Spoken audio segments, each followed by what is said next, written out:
All right, so over here off to the right, I've given you kind of like an easy way to view how to come up with the equation based on a graph. And notice how the denominator is where we control the vertical asymptote as well as the whole. And the whole is the common factor top and bottom. And then the x-intercept is the factor that's found in the numerator. And then we have to pay attention to, at the very end, after we figure out those basic factors, we need to be able to identify the y-intercept and then also the leading coefficient that's going to have a direct correlation to the horizontal asymptote. So making sure we kind of connect all of those properties through the equation. So let's take a look here. If you notice, let's go ahead and do the denominator first. We've got x minus 1 because my vertical asymptote is at x equals 1. So in factored form, it's x minus 1. And then we can identify the whole as x equals negative 1. So in factored form, it's x plus 1. Now there's no x-intercept, so we're done with our factors. So there's only one thing that we need to kind of consider, or two things. First, the leading coefficient, and then the constants when you multiply them out. So what we want to do is multiply the denominator out, and you get x squared minus 1. And what we want to do is the constant is going to be representative of the y-intercept. So it's 0, negative 4. So we're going to take whatever number times, or I mean, divided by negative 1 to get negative 4. So we know that our constant has to be a 4. So we need to make sure that we're taking that idea and now putting that in factored form right here, the beginning. So that way, when we were to multiply it out, we're going to get 4x plus 4. So 4x plus 4 is what our equation is. And just to double check that, pay attention to the standard form, check your degree. The degree should be 1 less than, or at least less than the denominator. And in that case, that's going to indicate that horizontal asymptote of y equals 0. Okay, so let's take a look at this second function for f of x. And again, the first thing you want to do is determine your denominators. So again, it's going to be x minus and then whatever this x value is right here. So this is x is equal to 4. So we're going to put the 4 in right there. And then the whole, we need to be able to identify the x value of the whole. And then the x value here of the whole is 3. So it's x minus 3, top and bottom. Now we've got a x-intercept somewhere. It looks like maybe if I were to like zoom in, negative 1/2. Okay, but let's just take care of that. Maybe that's negative 1/2. So that would be in factored form 2x plus 1. Now, if we were to multiply these things out, so again, you focus on these four factors, and then we now need to go and double check the y-intercept. So the y-intercept is not clearly defined. We know it's negative and we know it's less than 1. So negative less than 1. So if we were to go ahead and look and multiply these out right now, let's just check to see what we get. We would get 2x squared minus 5x minus 3 over x squared minus 7x plus 12. And let's just check to see if that is okay with our leading coefficient. So if our leading coefficients simplify to the 2 over the 1 gives us a horizontal asymptote at y equals 2. So that matches. And then if I were to take a look at the negative 3 over the positive 12, then let's just see if that gives us something that would look appropriate, so -1/4. So that is appropriate for that y-intercept. So then I am good with my function values right now. Okay. And again, this is just a possible equation.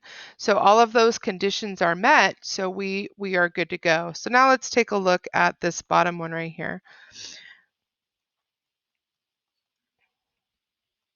All right, so we've got x here is equal to -3, so it's x minus -3, which gives us x plus 3. We've got a hole at -2, so that's going to give us x plus 2, top and bottom. We've got an x-intercept at x equals 3, so that's x minus 3. And then now we want to make sure after we have this, if we need to adjust for the horizontal asymptote or the y-intercept. So notice that the horizontal asymptote is y equals 1. So if I were to multiply this out, do I get those terms, the leading coefficients to divide out to be a 1? So let's just multiply this out real quick, see if we need to adjust it. So we've got x squared minus x minus 6 over x squared plus 5x plus 6. And now let's take a look. Does our leading coefficients divide to be at y equals 1? Yes. And then if I were to take -6 over +6, does that give me a y-intercept of 0, -1? And the answer is yes. So then this is an adequate function in both factored form and in standard form. So let's take a look over here. Notice though we've got two vertical asymptotes. So in this particular case, we are going to have x plus 4 and x minus 3. Notice there's no holes, so there's no common factor top and bottom, but we do have two x-intercepts. So we've got x equals -2, so that's going to be x plus 2, and then x equals 1, so it's x minus 1.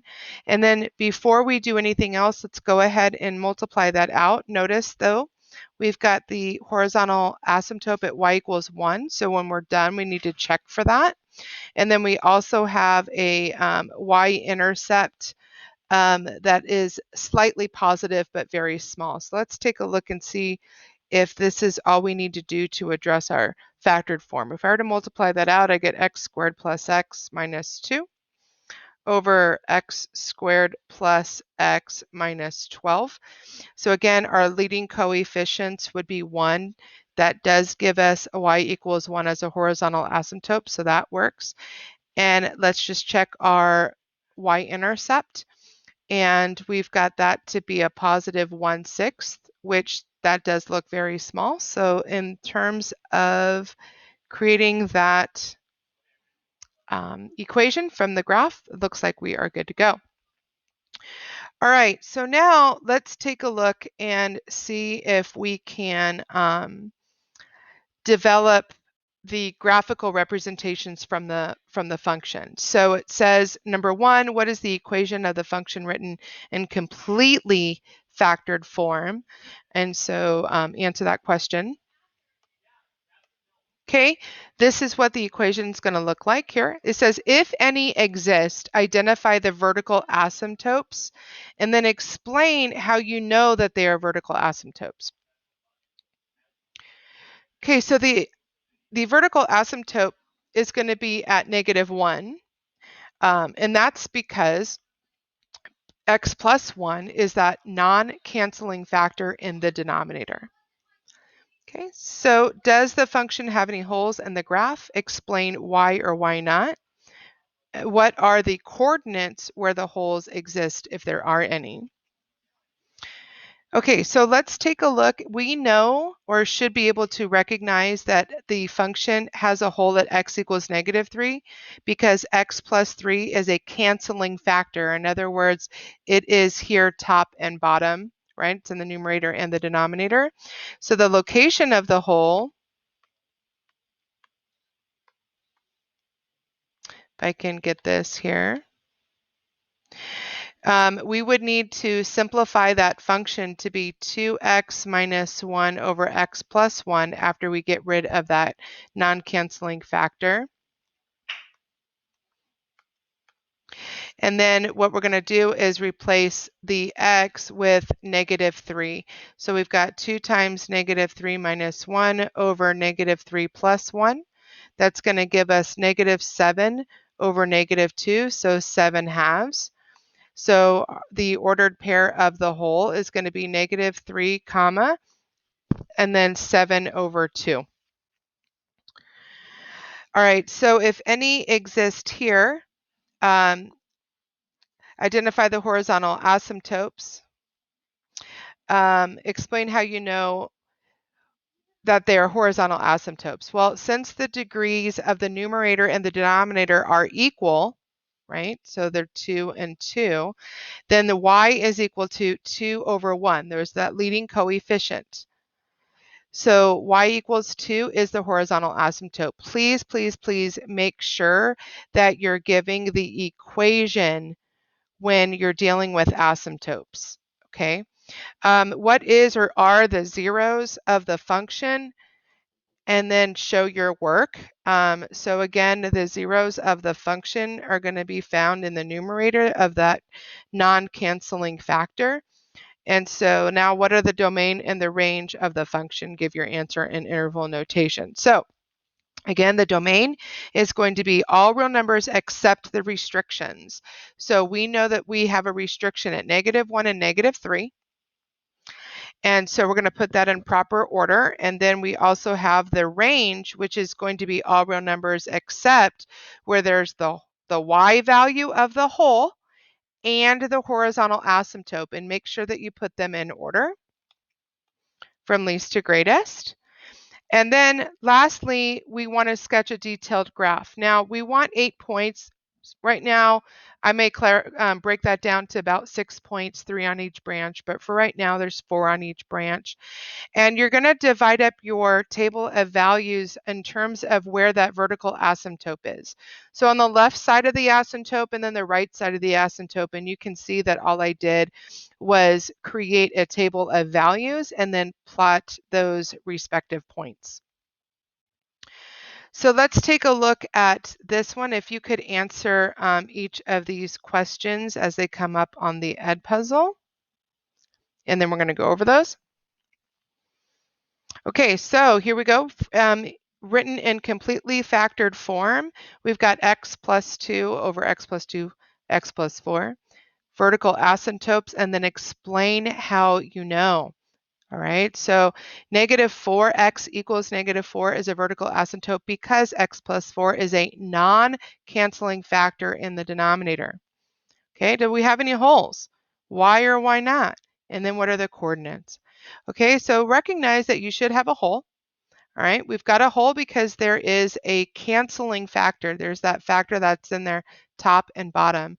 So once you simplify that, you plug in the -2 into the 1 over x plus 4 reduced form, and then that's going to give you that y value of 1/2. Identify the horizontal asymptote. Well, if you take a look, you're comparing the degrees. And since the degree of the numerator is less than the degree of the denominator, then y is equal to 0. Zeros of the function, well, you're not really going to have any because you've got a horizontal asymptote that is y equals 0, so you're not going to be able to have an x-intercept. The domain, all real numbers, obviously, except for -2 and -4, so put that in proper notation.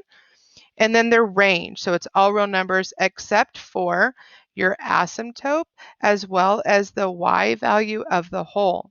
And you're going to put that in proper order.